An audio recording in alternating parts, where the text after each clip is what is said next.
খবর 24 সাথে আপনাকে স্বাগত।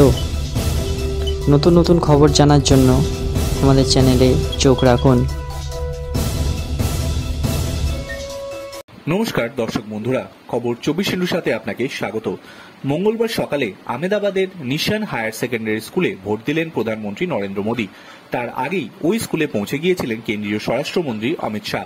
গান্ধীনগরে বিজেপির প্রার্থী তিনি। ভোট কেন্দ্রের অনেক আগেই গাড়ি থেকে নেমে পড়েন প্রধানমন্ত্রী নরেন্দ্র মোদী।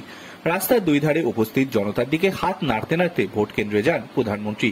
তাকে উত্তরে দিয়ে বরণ করে নেন অমিত শাহ। ভোটদানের পর মানুষকে ভোটদানে উৎসাহ দিতে তার আঙুলে ভোটের কালি দেখান প্রধানমন্ত্রী। একই সঙ্গে সকল দেশবাসীকে ভোটদানের আহ্বান জানান তিনি। প্রধানমন্ত্রী মোদী বলেন, আজ তৃতীয় দফার ভোট। আমাদের দেশে দানের অনেক গুরুত্ব রয়েছে। সেই একই চেতনায় দেশবাসীকে যত বেশি সম্ভব ভোট দেওয়া উচিত। এখনো 4 দফা ভোট বাকি আছে। আমি সকল দেশবাসীকে ভোট দিতে আহ্বান জানাচ্ছি।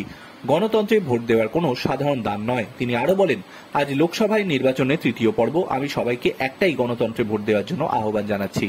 নির্বাচনী প্রচার চলবে আরো 3 থেকে 4 সপ্তাহ। আমি সবসময় গুজরাটে আমার ভোট দিই। অমিত শাহ এখান থেকে বিজেপি প্রার্থী হিসেবে নির্বাচনে লড়ছেন, আর গতকাল অন্ধ্রপ্রদেশ থেকে এখানে এসেছি। আজ মধ্যপ্রদেশ, মহারাষ্ট্র এবং তেলেঙ্গানা যেতে হবে। প্রধানমন্ত্রীকে ভোট দিতে আসবেন, তাই তাকে দেখতে নিশান স্কুলের প্রাঙ্গণে মোদী দেখতে বিপুল সংখ্যক মানুষ উপস্থিত হয়েছিলেন। সকাল 7:30টার পর একটু ভোট কেন্দ্রে পৌঁছে যান প্রধানমন্ত্রী। প্রধানমন্ত্রী মোদীকে এক ঝলক দেখতে জড়ো হওয়ার জনতা রাস্তার ধার থেকে উল্লাস প্রকাশ করেন। মোদী মোদী স্লোগান দেন। প্রধানমন্ত্রী মোদী কর্মবর্ধন করে হাত নাড়িয়ে জনগণের অভিবাদন গ্রহণ করেন। সেই সময় শিশুদের আদর করতেও দেখা যায় প্রধানমন্ত্রীকে। ভোট কেন্দ্রে যাওয়ার পথে এক ব্যক্তি প্রধানমন্ত্রী একটি প্রতিকৃতি দেখান। সেই প্রতিকৃতিতে অটোগ্রাফ দেন প্রধানমন্ত্রী। জনতার ভিড়ের মধ্যে দিয়ে বুথে চলে যান নরেন্দ্র মোদী এবং অমিত শাহ।